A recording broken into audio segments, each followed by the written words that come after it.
bây giờ cho nên là cái chân để chỉ Chúng trọng ta là người không có cái sự cao trọng bây giờ địa cho vị nên đời này, là chỉ mua hoa của xe đi được đây thì cái sự đến của Chúa Giêsu Christ cũng dành cho mọi đời sống.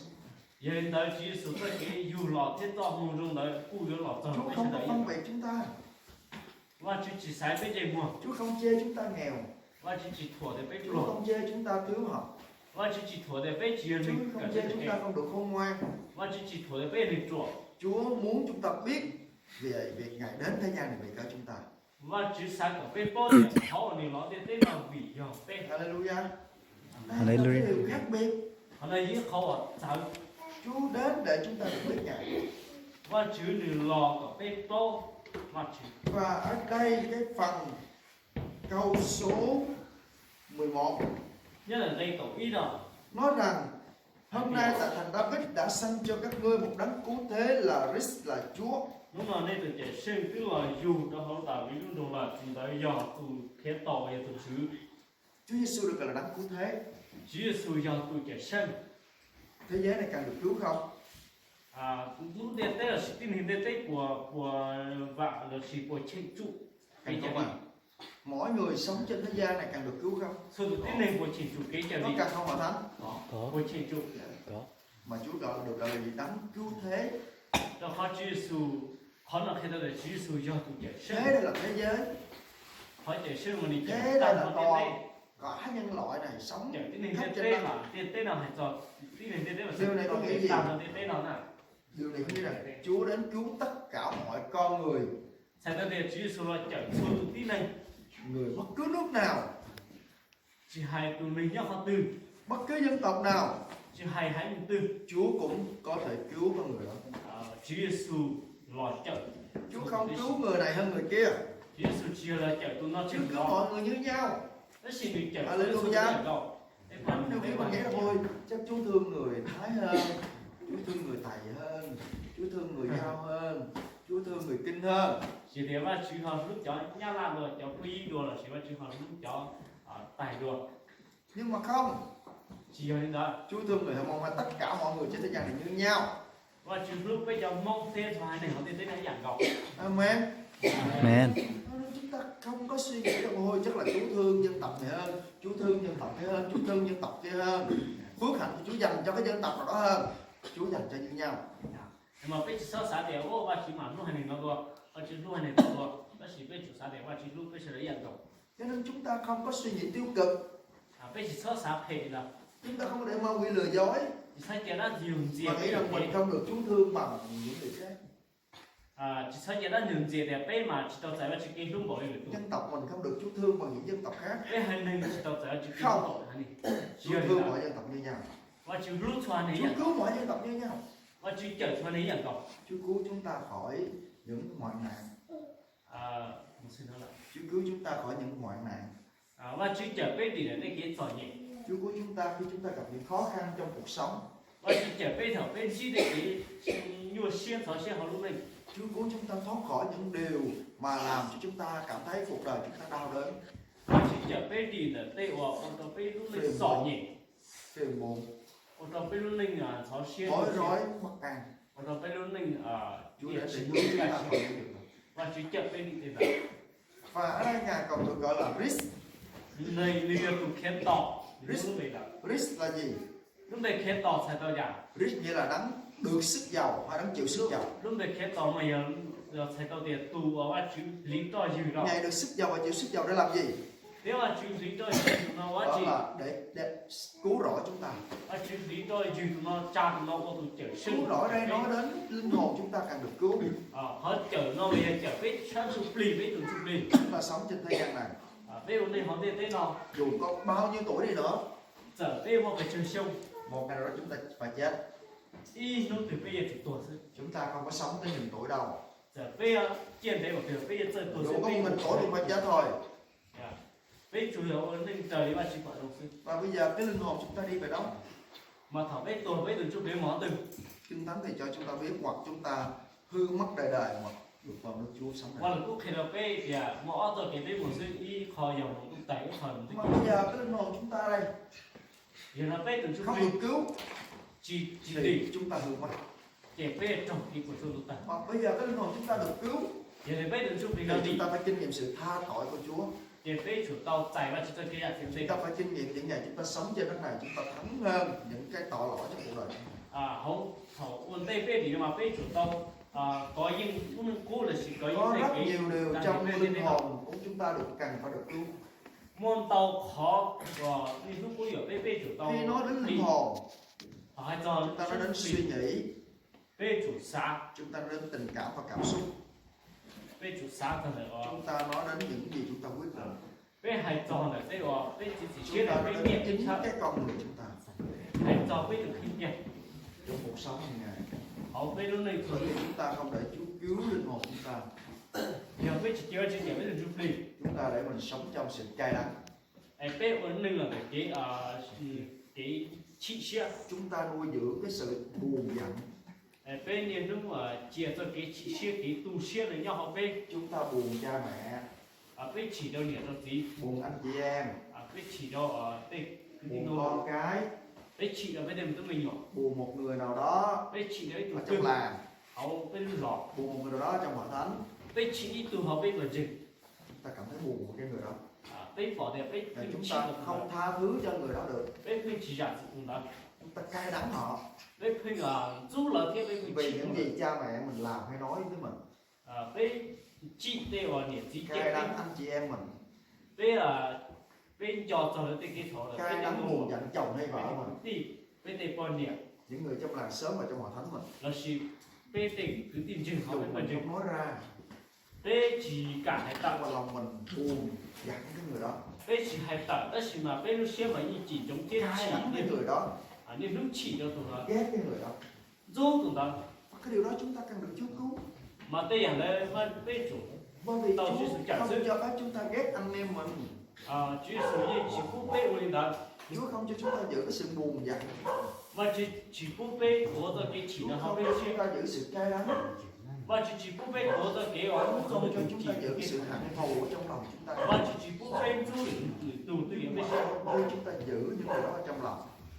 thì Nhưng mà đôi khi chúng ta giữ cái điều đó ở trong lòng. thì sẽ họ bên của tôi là bên xem Chúng ta buồn cha mẹ, anh chị em, những người xung quanh mình nhiều năm rồi. bên chỉ cho bên cái quy định bên này bên chỉ bên đây mình họ bên đây rõ Chúng ta không chịu bỏ qua cái lỗi lầm của họ làm. bên chỉ là chỉ đâu đây cái chỗ bên Cứ suy nghĩ ngoài về những lời họ nói. bên là bên cũng là tên lùi là sẽ tên cái chỗ cho là xá chúng Cứ rồi suy nghĩ ngoài về những gì họ làm tổn thương mình. bên đúng có tên gọi là một sai chỉ tao bên cho là Và xá để cho trái tim mình bị đau đớn. một đầu bên mò xe Chúng ta sống như vậy. mà chỉ sao cả bên ổn Vì cái định điều đó có thể làm chúng ta hư mất. rồi họ tới cho bên mình sống cái Chúa muốn cứu chúng ta khỏi cái điều đó. thì chỉ mà chỉ sai chở cả bên Hội gì thánh thế có muốn được cứu không?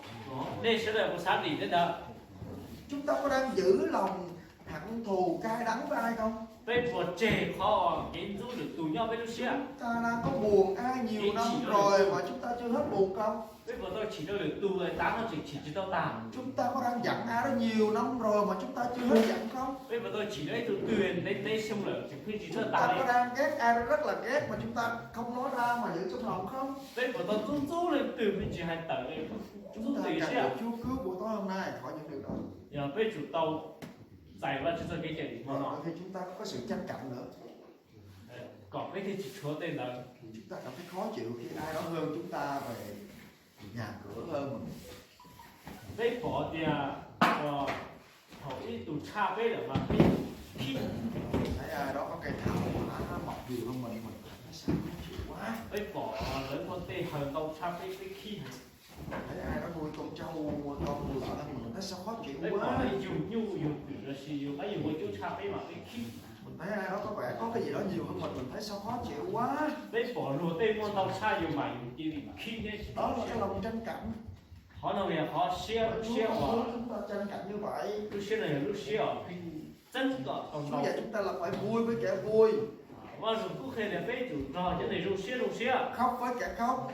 bên chủ trò cho nên quân chùa lỡ quân chùa Và đôi khi chúng ta không có vui với kẻ vui, khóc với kẻ khóc như vậy. tao giờ bên chủ trò lấy đồ xe Chúng ta thấy người ta vui, chúng ta buồn, chúng ta cái khóc. bên chủ trò lấy qua rồi qua bên thầu bên bỏ lên qua Nó bên giữ luôn trong lòng. bây bỏ là bỏ Và bây chúng giờ ta cần phải được Chúa cứu chúng ta khỏi cái lòng trân trọng đó. nhưng mà bây giờ tao và khó mà chỉ chở Hơn bên đi mua đó chở bên đi lúc ở xưa trong đời sống của mình. lúc xưa ở chỉ sẽ tăng Chúng ta có thể bị hư mất à.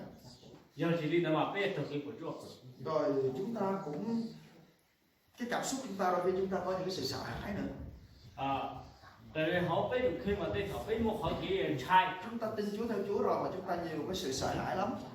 bây giờ chỉ số bây giờ trời được phát đó mà bây giờ không trai thấy Sợ bệnh tật, bây trai mong gần sợ ma, quỷ, trai đa sợ nghèo khổ. trai chặt giỏi nhẹ Chúng ta hay than nghèo, chúng ta hay than thở nói là mình nghèo. bây giờ dừa thì bây giỏi nhẹ bây plô Nhưng mà chúng ta có nghèo không? bây cục plô thì Kinh Thánh cho chúng ta biết rằng đây là dấu cho các ngươi nhìn nhận Ngài. vâng cô kia là bây giờ nè bỏ cái từ mình Các ngươi sẽ gặp một con trẻ thứ không chờ bọc bằng khăn thứ không chờ đặt nằm trong máng cỏ. và cho hỏi lúc ta đâu nhủ Chúa là đấng giàu có, và chưa tụng luôn luôn nhưng bây giờ Ngài sinh ra ở trong máng cỏ. thì suy cho nó thì chưa lo đó lúc ta đâu nhủ Ở đây có ai sinh con ra đặt trong máng cỏ chưa? để mà tôi suy từ bây giờ cháu đã đâu nhủ Có không à? tôi mua Bữa nào mình đặt thử đi. Dám không? chỉ ấy đúng Dám cháu không à à? Đây là mình giàu rồi. giờ chỉ đi mà bây giờ Chúa nó sinh đâu ra phải chịu bị đặt ở đâu trong máng cỏ. chỉ là xử lý dù Ở lo trong cháu đã đâu nhủ chuồng súc vật ở.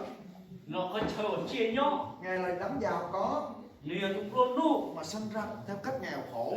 liền là dù hết rồi thì sao Và rồi Kinh Thánh nói rằng Ngài giàu có qua là có tiền tụng luôn cho luôn nên nghèo khổ nên dù để lo chúng ta được giàu có. nên lo giỏi nhẹ có bên Mà luôn luôn nghe nói chúng ta cứ than khổ hoài. nhưng mà cái thân nghiệp nuôi dù để bên Lúc giỏi nào chúng ta nói không có tiền để dân hiến, nó là cái tiền chỉ hơn nhiều phí phải cỏ không có tiền để dân 1/10. chúng mới nhiều phí ít phần đó là chứ Không có tiền, không có tiền, lúc nào mình cũng than không có tiền. cái để chặt chúng mới nhiều Và Chúa đãi chúng ta theo cái mo miệng chúng ta nói. và chủ yếu muốn là bây giờ là cái Chúng đứa ta nhau cứ cũng suốt phải ngày không có tiền Chúa cho không có tiền luôn. giờ thì bây giờ là tiền bây giờ nó chỉ mới nhiều thì bây giờ Đãi chúng chúng ta mới theo điều chúng ta nói mà. nó khó và chủ yếu Bây giờ là nhìn bây lại giờ của mình cái có nghèo nhau không? thế là bây rồi là mua Có ai phải ra ngoài đường ngủ buổi tối chưa? Tối nay có ai ra đường ngủ không? của tôi mua lên từ lô rồi nhảy tam bảo với một chút về kế Có không à? đúng không Không hả? Ngủ ở nhà. bây một quyền họ chế chứ Cả ngày nay có ai không có cơm ăn không? bây giờ ít lúc nào Ngày cũng nay chỉ tôi ăn biết cơm không món bốn đó này lần. ít lúc cháu tôi ngủ với từ chỉ biết không món đó này Đâu có thiếu cơm ăn đâu. ít chỉ mua món này bây giờ Đúng không à? Chúng ta cứ than nghèo. nhưng mà bây giờ sao để bây luộc Có rất nhiều người phải ngủ ngoài đường. mua tàu cũng tin lên lấy bươi tàu chế Có rất nhiều người không ta không có cơm ăn. mua tàu từ chỉ mua món nào Chúng ta có thể không chứng kiến đó. bây chỉ tàu phong Nhưng tôi chứng kiến nhiều người phải ngủ ngoài đường. Đang khi tôi đi trên hành. mà thật của tôi toàn đồ hắn là mà cũng bỏ Đang tàu khi tung tôi đi nơi này để kia tôi chứng kiến rất nhiều người họ phải ngủ ngoài đường không có nhà. tàu tung mà cũng tàu tung cái chỉ mua chế Ngủ ngoài nắng, ngủ ngoài mưa, sống ngoài đường.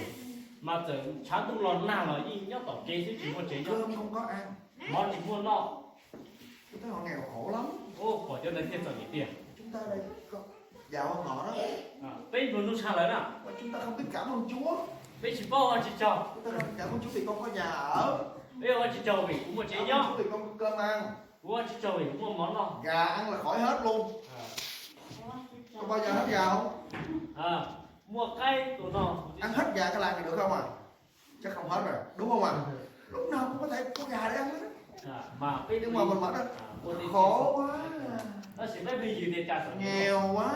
có trả sổ nhớ luôn luôn luôn Cho nên chúng ta hãy sống như vậy. mà chỉ tao hay có bây giờ ổn định luôn đó à Chúng ta được biết hơn nhiều người rồi. bây giờ tao cũng muốn tao tham mà cũng được Ngày xưa tôi nghèo hơn chúng ta đây. không luôn chăn đi Không có cơm ăn đâu. chỉ mua món nào Nhà tôi nghèo quá. cũng lúc chế mà phải chăn Mua gạo về yếu số lọ nấu thành cái nồi cháo to thì to để húp. ô ý là có của đi nó lo lại sự Gà ăn đâu. chỉ mua cây của nó đây à Nước mắm nước tương cũng không có mà ăn đâu. mua chỉ mua tê cái gì là tê kia yếu nồi tê nó Nấu một cái nồi cháo xong lấy muối bỏ vào mà húp. mà của ý lo có của đi lo mà tròn giấy đó hậu Theo nó chúng ta đây. lo chăn này á Mà từ khi tôi biết Chúa rồi, để xin là cũng có Chúa chứ cho là tôi đủ ăn, và chính phủ cũng mà đủ giàu mặc. giàu nát Tôi không suy nghĩ là mình nghèo. cũng chỉ xa để cũng luôn là Tôi tin rằng cũng trên hai tiền Chúa ban cho tôi đủ sự cần thiết. và chính phủ được Tôi cũng cảm giàu ơn Chúa về mọi điều mình có. và chính phủ được Tôi cảm ơn Chúa về những gì mình được ăn. và chính phủ để và Cảm chính ơn phủ Chúa về ngày có bát cơm để ăn. và chính phủ và chính phủ và Có nhà để chính phủ còn nó ngủ. mua chế nhau chế Không họ phải sợ nghèo khổ nữa. và cũng chính sai kiếm luôn Tôi cũng không sợ bệnh tật nữa. cũng chính sai kiếm mang cái Vì gì Chúa chữa lành cho tôi. và chỉ không có thể mang Nếu Chúa không chữa lành cho tôi, nếu chỉ không có thể mang cái tôi không đi lên đây được đâu. cũng tôi chỉ tao phải nè Năm 2008 tôi bị đau cái khớp xương ở đây. Lúc lên đây, trong ớt xin lưng gì cũng mo tôi đi chụp hình, bác sĩ nói tôi là không có ngồi lâu được. cũng một chục đứa mà cứ Và cho tôi thì ngồi lâu nó sẽ rất là đau. cũng rộng trong đấy là cũng rộng đấy Tôi mà bị một cái bệnh khác mà tôi phải mổ 3 lần, phẫu thuật 3 lần, đi nằm viện. à Phẫu thuật. Tôi bị một cái bệnh mà tôi phải đi phẫu thuật á, 3 lần. và cũng thấy từ mò với từ bộ cho đến thầy chỉ với cho đến lớn Bác sĩ nói bây rằng giờ anh không được đi lên mấy cái vùng của người vùng cao ạ nữa, hay là vùng của anh em dân tộc nữa, anh không được đi lên đó. mà cho cứ cho lên thì có chỉ thấp một bể to xíu là thấp một bể to xíu ở trên Vì anh đi lên những cái khu vực nhau đó, nó khó thì có anh một có bể thể bị bệnh trở lại. mà có tụ môi nó ca Và tôi đã bị như vậy rồi. Tôi đã mổ xong tôi đi và tôi về tôi bị bệnh lại. Vì mà cái vệ sinh cứ chua không cái hành tốt này được của thành phố. cũng mù lòi thì cũng dễ trồng lại tiền có ăn mò được Và tôi nói với Chúa rằng nếu Chúa muốn dùng con cho đến với các anh em, Chúa hãy chữa lành cho con. mà có thể nó ăn thọ từ chữ đi hay là chữ để giờ tôi sang cổ cũng Sau đó tôi vẫn cứ đi. tôi sang cũng muốn có thể để mình Và có cho thể đến mình ngày nay mua tôi không không hề có bị thể bệnh lại. mà tập ăn này cũng khinh mù Tôi nữa không bị đau nữa. để cũng chỉ mò đó Hôm qua tôi đi đường, mà cũng một kế là chữ kho chỉ mò người thầy chở tôi không có để ý, à có một cái dốc rất cao. Thầy vẫn chạy nhanh và bay xuống cái tôi bị chấn một cái. Tôi có bị đau quá thì tôi nói đau quá.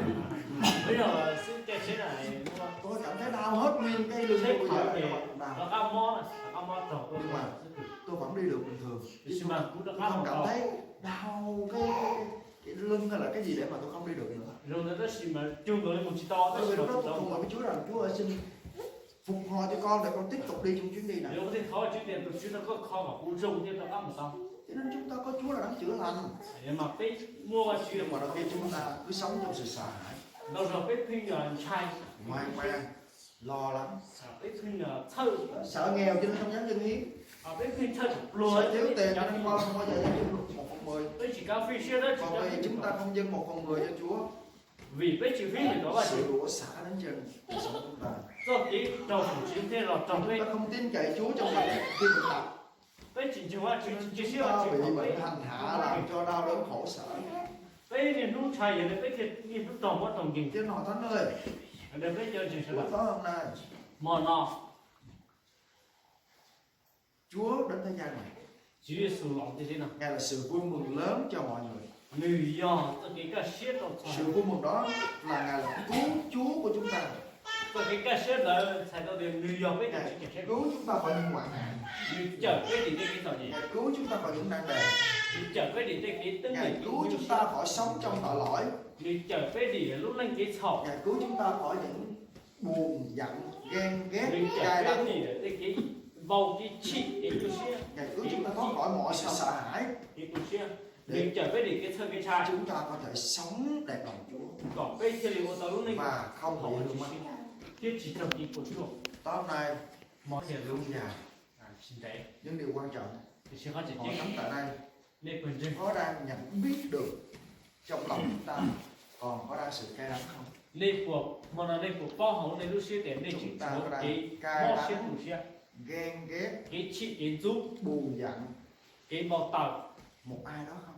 cái bao đó ít từ từ Trong tâm trí của mình, họ bê lưu lưu trong lòng của mình họ bê lưu xe có đang bị cầm buộc bởi cái sự buồn giận nào không? cái của chuyện trò tên là khi tới Sự cái cay đắng ghen ghét hận thù nào không? cái mà chị xe bao tờ Đó là hãy công bố tha thứ cho cha mẹ chúng ta. cái bao xe hãy công bố tha thứ cho vợ chồng Nên chúng mà ta. bây chủ, tôi chỉ xuống về giả chỉ đâu Hãy mà. công bố tha thứ cho con cái chúng ta. Tôi chỉ xuống về bây giả chỉ đâu Hãy về công vì. bố tha thứ cho những người sống cùng làng của Tôi chúng chỉ ta. xuống về bây giả chỉ đâu cho mình nhau sẽ Công bố rõ. tha thứ cho những người trong hội thánh của chúng ta. Tôi chỉ xuống về bây giả chỉ đâu bây giờ. Và cho sự cứu cứu chúng ta khỏi những tư tưởng suy nghĩ sợ hãi. Tôi chỉ xuống về chở cho bây đi để cái xã hệ. Cái thân cái chạy. Không dám phục vụ Chúa. Cái chạy ở xe dầu. Khó. Chạy trả Không dám dâng hiến cho Chúa và cho một phần đời của Chúa. chỉ cà phê xe đó chỉ cà phê hình Hãy đó. xin Chúa cứu chúng ta. Họ chở bây đi. Amen. Amen. Xin đứng lên và cầu nguyện. Bây giờ là chân chung.